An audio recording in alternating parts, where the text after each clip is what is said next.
Hi ಎಲ್ಲರಿಗೂ ನಮಸ್ಕಾರ. Welcome to our YouTube channel.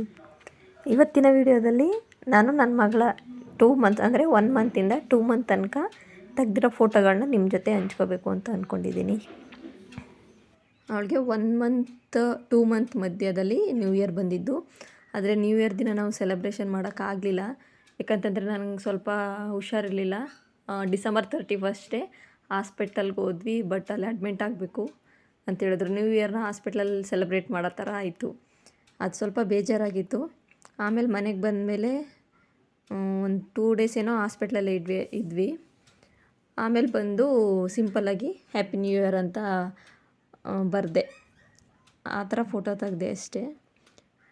ಇದು ಆವತ್ತಿನ ದಿನವೇ ತೆಗ್ದಿದ್ದು ಫೋಟೋ. ನ್ಯೂ ಇಯರ್ ಅಂತ ಬರೆದಾದ್ಮೇಲೆ ನಾನು ಸುಮ್ಮನೆ ನನ್ನ ತಮ್ಮ ಇದ್ದ, ಅವನ ಹತ್ರ ತೆಗ್ಸಿದ ಫೋಟೋ ಇದು. ನಾನು ಹಿಡ್ಕೊಂಡಿದ್ದೆ, ಅವಳು ಬಿಡ್ತಾನೇ ಇಲ್ಲ, ಬಟ್ಟೆನ ಹಂಗೆ ಹಿಡ್ಕೊಬಿಟ್ಟವಳೆ. ಅದಕ್ಕೆ ಇರಲಿ ಚೆನ್ನಾಗಿತ್ತಲ್ಲ ಫೋಟೋಸ್ ಅಂತ ಅಂದ್ಬಿಟ್ಟು. ಆಮೇಲೆ ಇವಳ ಜೊತೆ ನಂದು ಫೋಟೋಸ್ ಜಾಸ್ತಿ ಇರಲಿಲ್ಲ, ಅದಕ್ಕೆ ತೆಗಿಸ್ಕೊಂಡೆ. ಅವಾಗ ಸಣ್ಣ ಪಾಪು, ಏನೂ ಗೊತ್ತಿಲ್ಲ, ಅಂದರೆ ಕೂದಲು ತುಂಬ ಚೆನ್ನಾಗಿತ್ತು ಇವಳಿಗೆ, ಒಂಥರ ಚೆನ್ನಾಗಿ ಕಾಣಿಸ್ತಾಯಿತ್ತು. ಹಾಗೆ ಒಂದು 4-5 ಫೋಟೋ ತೆಗಿಸ್ಕೊಂಡ್ವಿ ಇಬ್ಬರೂ.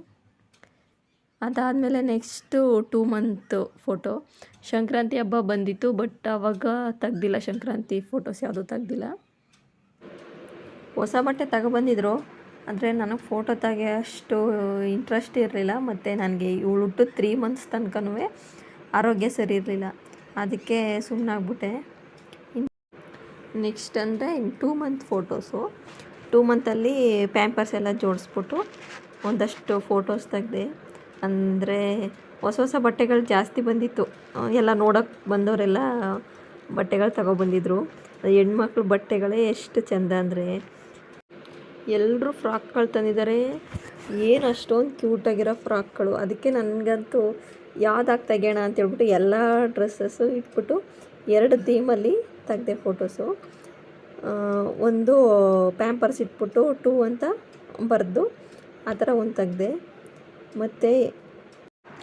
ಮತ್ತು ಇನ್ನೊಂದು ಥೀಮ್ ಏನಂತಂದರೆ, ಅವಳದು ಡ್ರೆಸ್ಗಳೆಲ್ಲ ಇತ್ತಲ್ಲ, ಫ್ರಾಕ್ಗಳು, ಅದನ್ನೆಲ್ಲ ಜೋಡಿಸ್ಬಿಟ್ಟು 2ನೇ ನಂಬರ್ಗೆ ಇವಳನ್ನ ಮಲಗಿಸಿ ತೆಗಿಯೋಣ ಅಂತೇಳ್ಬಿಟ್ಟು ಜೋಡಿಸ್ಬಿಟ್ಟು ತೆಗೆದೆ. ಒಂದೊಂದು ಫೋಟೋ ತೆಗಿಬೇಕಾದ್ರೂ ಒಂದೊಂದು ಥರ ಪೋಸ್ ಕೊಡೋಳು. ಈ 2 ಮಂತಲ್ಲಿ ಮಾತ್ರ ಸಖತ್ತಾಗಿ ಫೋಟೋ ತೆಗಿಸ್ಕೊಂಡ್ಳು. ಅಂದರೆ ನನಗೆ ಸಪೋರ್ಟ್ ಮಾಡಿದ್ಲು. ನಾನು ಹೆಂಗೆ ಹೇಳ್ತಿದ್ದೆ ಆ ಥರ ಮಲ್ಕೊಂಡ್ರೂ ನಗ್ತಾ ಇರೋಳು, ಆಟಾಡ್ತಾ ಇದ್ಲು. ಸ್ಮೈಲ್ ಮಾಡೋ ತಕ್ಷಣ, ಅಂದರೆ ಏನಾದರೂ ಕ್ಲ್ಯಾಪ್ ಮಾಡಿದ ತಕ್ಷಣವೇ ಸ್ಮೈಲ್ ಮಾಡೋಳು. ಅದಕ್ಕೊಂಥರ ಚೆನ್ನಾಗಿತ್ತು. ಬೇಗ ಡ್ರೆಸ್ ಚೇಂಜ್ ಮಾಡಿಸಿ, ಈಗ 2 ಅಂತ ಬರೆಯೋದ್ರಲ್ಲೇ 2 ಡ್ರೆಸ್ ಹಾಕ್ಬಿಟ್ಟು ತಗೊಂಡೆ ಫೋಟೋಸು. ಫುಲ್ಲು ಸ್ಮೈಲ್ ಮಾಡೋಳೆ, ಆಟ ಆಡೋದು. ಆಮೇಲೆ ಈ ಬಟ್ಟೆಗಳನ್ನೆಲ್ಲ ಜೋಡಿಸ್ಬಿಟ್ಟು ಒಂದು ತೆಗ್ದೆ. ಅದರಲ್ಲೂ ಪೋಸ್ ಚೆನ್ನಾಗಿ ಕೊಟ್ಟವಳೆ. ಗಡ್ಡೆ ಹತ್ರ ಒಂದು ಫೋಟೋ ಈ ಥರ ಕೈ ಇಟ್ಕೊಂಡು ತೆಗಿಸ್ಕೊಂಡವಳೆ. ಇದೊಂಥರ ಕ್ಯೂಟಾಗಿ ಐತೆ ಫೋಟೋಸು.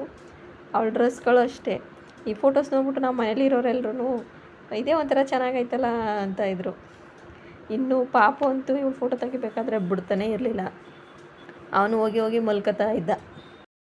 ಅವಳು ಫೋಟೋ ತೆಗೆದ್ರೆ ತಾನು ಹೋಗಿ ಹಾಸಿರ್ತೀವಲ್ಲ ಅದ್ರ ಮೇಲೆ ಹೋಗಿ ಮಲ್ಕೋತಿದ್ದ. ಅದಕ್ಕೆ ಅವನಿಗೂ, ಅಂದರೆ ಅವನಿಗೆ ಫೋಟೋ ತೆಗಿಸ್ಕೊಳ್ಳೋಕೆ ಇಷ್ಟ ಇಲ್ಲ, ಬಟ್ ನನಗೆ ತೆಗೆದೆ ಅವಳಿಗೆ ತೆಗಿತಾವ್ರಲ್ಲ ಅಂತ ಹೊಟ್ಟೆ ಕಿಚ್ಚಿಗೆ ನನ್ನ ಮಗ ಬಂದು ಅವಳ ಜೊತೆ ಮಲ್ಕೋತಾ ಇದ್ದ. ಹೆಂಗೋ ಒಂದೆರಡು ಥೀಮಲ್ಲಿ ಫೋಟೋ ತಗೊಂಡೆ. ಮತ್ತು TWO2 ಆ ಥರನೂ ತೆಗಿಬೇಕು ಅಂತ ಅಂದ್ಕೊಂಡೆ, ಬಟ್ ಆಗಲಿಲ್ಲ. ಅವನು ಸಪೋರ್ಟ್ ಅವನು ಫುಲ್ಲು ಗಲಾಟೆ ಮಾಡ್ತಾಯಿದ್ದ. ಮತ್ತು ಇವಳು ಒಳಗೆ ಸ್ಟಾರ್ಟ್ ಮಾಡಿಬಿಟ್ಲು. ಅದಕ್ಕೆ ಬರೀ 2 ಥೀಮಲ್ಲಿ ತೆಗ್ದೆ. ನೆಕ್ಸ್ಟ್ ಬಂದು ಈ ಫೋಟೋ 1 ಮಂತ್ ಬೇಬಿಲಿ ಫೋಟೋ ಶೂಟ್ ಮಾಡಿದಾಗ ಹಾಕಿದ್ದೆ. ನೀವು ನಂದು ಹಳೆ ವಿಡಿಯೋ ನೋಡಿದರೆ ಗೊತ್ತಾಗುತ್ತೆ. ಆವಾಗ ಸ್ವಲ್ಪ ಫುಲ್ಲು ಲೂಸ್ ಇತ್ತು. ಇವಾಗ ಸ್ವಲ್ಪ ದಪ್ಪಾಗಿದ್ಲಲ್ಲ, ಕೆನ್ನೆ ಎಲ್ಲ ಚೆನ್ನಾಗಿತ್ತು. ಇವಾಗ ಸ್ವಲ್ಪ ಚೆನ್ನಾಗಿ ಕಾಣಿಸ್ತಾ ಇತ್ತು ಬಟ್ಟೆ. ಅದಕ್ಕೆ ಮತ್ತೆ ಇನ್ನೊಂದು ಸರಿ ಹಾಕಿ ಫೋಟೋ ತೆಗ್ದೆ. ಈ ಥರ ಬಂದಿದೆ. ಫಸ್ಟ್ ಮಂತ್ದು ಫೋಟೋಸ್ನು ಅಪ್ಲೋಡ್ ಮಾಡಿದ್ದೀನಿ. ಇದು 2nd ಮಂತ್ದು ಅಪ್ಲೋಡ್ ಮಾಡಿದ್ದೀನಿ. ನಿಮಗೆ ಯಾವ ವಿಡಿಯೋ ಇಷ್ಟ ಆಯಿತು ಅದನ್ನು ಕಮೆಂಟ್ ಬಾಕ್ಸಲ್ಲಿ ತಿಳಿಸಿ. ಮತ್ತು ಮರಿದೇ ಲೈಕ್, ಶೇರು ಮತ್ತು ಸಬ್ಸ್ಕ್ರೈಬ್ ಮಾಡಿ ಫ್ರೆಂಡ್ಸ್. ಮತ್ತು ನಿಮಗೆ ಇಷ್ಟು ಫೋಟೋಲಿ ಯಾವ ಫೋಟೋ ಇಷ್ಟ ಆಯಿತು ಅಂತ ಕಮೆಂಟ್ ಬಾಕ್ಸಲ್ಲಿ ತಿಳಿಸಿ ಪ್ಲೀಸ್.